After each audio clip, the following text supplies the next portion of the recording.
రైతుల సంక్షేమం కోసం కేంద్రం మరో కీలక నిర్ణయం తీసుకుంది. ఈ ఏడాది ఏప్రిల్ 1వ తేదీ నుంచి సెప్టెంబర్ వరకు ఫాస్ఫేటిక్, పొటాషియం ఎరువులను సబ్సిడీ ధరలకు అందించాలని నిర్ణయించింది. ప్రధానమంత్రి నరేంద్ర మోదీ అధ్యక్షతన జరిగిన కేంద్ర మంత్రిమండలి సమావేశంలో ఈ మేరకు నిర్ణయం తీసుకున్నారు. అలాగే ఎలక్ట్రానిక్ సామాగ్రి తయారీ పథకానికి కేబినెట్ ఆమోదం తెలిపింది. దీంతో పాటు కేంద్ర ప్రభుత్వ ఉద్యోగులకు కరువు భత్యంతో పాటు మరికొన్ని నిర్ణయాలను కేబినెట్ భేటీలో తీసుకున్నారు. వివరాలు చూద్దాం.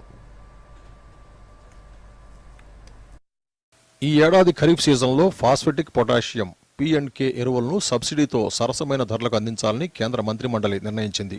దీనివల్ల పంటలకు అవసరమైన పోషకాలు తక్కువ ధరలకు అందుబాటులోకి రావడమే కాకుండా భూసార పరిరక్షణ కూడా వీలు కలుగుతుంది.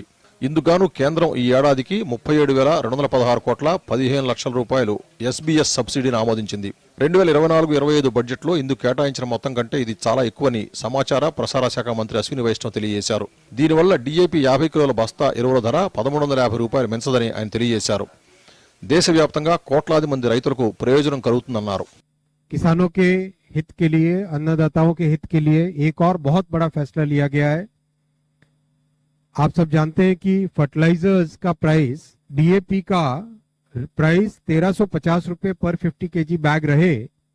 इसके लिए भारत सरकार 37,216 करोड़ रुपीस की सब्सिडी का भार सहन करेगी, लेकिन किसानों के ऊपर भार नहीं जाने देगी. बहुत सारे करोड़ों किसानों को इसका बेनिफिट मिलेगा. इस खरीफ सीजन का एस्टिमेट है और 37,216 करोड़ का सब्सिडी का बिल रहेगा. కృషి సించాయి యోజన కింద బీహార్లోని కోసి మేచి ఇంట్రా స్టేట్ లింక్ ప్రాజెక్టును నిర్మించాలని మంత్రిమండలి నిర్ణయించింది. దీనివల్ల బీహార్లో కృష్ణగంజ్ సహా 4 జిల్లాల్లో 2,10,000 ఎకరాలకు పైగా భూమి సాగులోకి రానుంది. ఈ ప్రాజెక్టు మొత్తం వ్యయం 6,282 కోట్ల 32 లక్షల రూపాయలు కాగా కేంద్రం నుంచి 3,652 కోట్ల 56 లక్షల రూపాయల సహాయం అందుతుందని అశ్విని వైష్ణవ్ తెలిపారు. ఎలక్ట్రానిక్స్ రంగంలో భారత్ ఆత్మనిర్భరత సాధించేందుకు ఎలక్ట్రానిక్స్ ముడి పరికరాల ఉత్పత్తి పథకానికి కేంద్రం ఆమోదం తెలిపింది. ఈ పథకం కింద ఎలక్ట్రానిక్స్ ముడి పరికరాల తయారీలో జాతీయ, అంతర్జాతీయ స్థాయిలో పెద్ద ఎత్తున పెట్టుబడులు ఆకర్షించేందుకు వీలు కలుగుతుంది. ఇందుకు గాను కేంద్రం 59,350 కోట్ల రూపాయలను పెట్టుబడులు పెట్టనుంది. తద్వారా సుమారు 4,56,000 కోట్ల రూపాయల విలువైన ఎలక్ట్రానిక్ వస్తువుల తయారీ సాధ్యమవుతుందని అశ్విని వైష్ణవ్ తెలిపారు.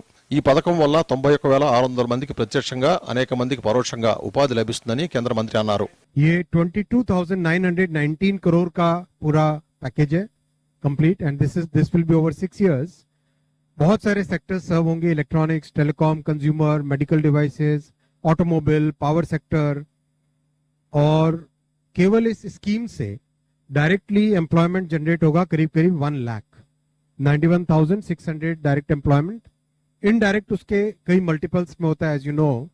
इन्वेस्टमेंट आएगा 59,350 करोड़ और प्रोडक्शन जनरेट होगा 4.5 लाख करोड़, 4,56,000 करोड़. బీహార్లో పాట్నా ఆరా సాసారాం కారిడార్ NH119A నిర్మాణానికి కేబినెట్ ఆమోదం తెలిపింది.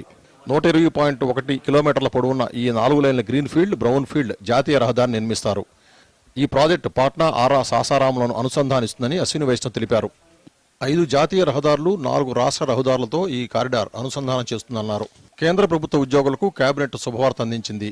ఈ ఏడాది జనవరి 1 నుంచి ఉద్యోగులు, పెన్షనర్లకు 2% కరువు భత్యం DA చెల్లించాలని నిర్ణయించింది. దీనివల్ల ఖజానాపై 6,614 కోట్ల అదనపు భారం పడుతుందని కేంద్ర మంత్రి అశ్విని వైష్ణవ్ తెలిపారు. Bureau report, Doordarshan news.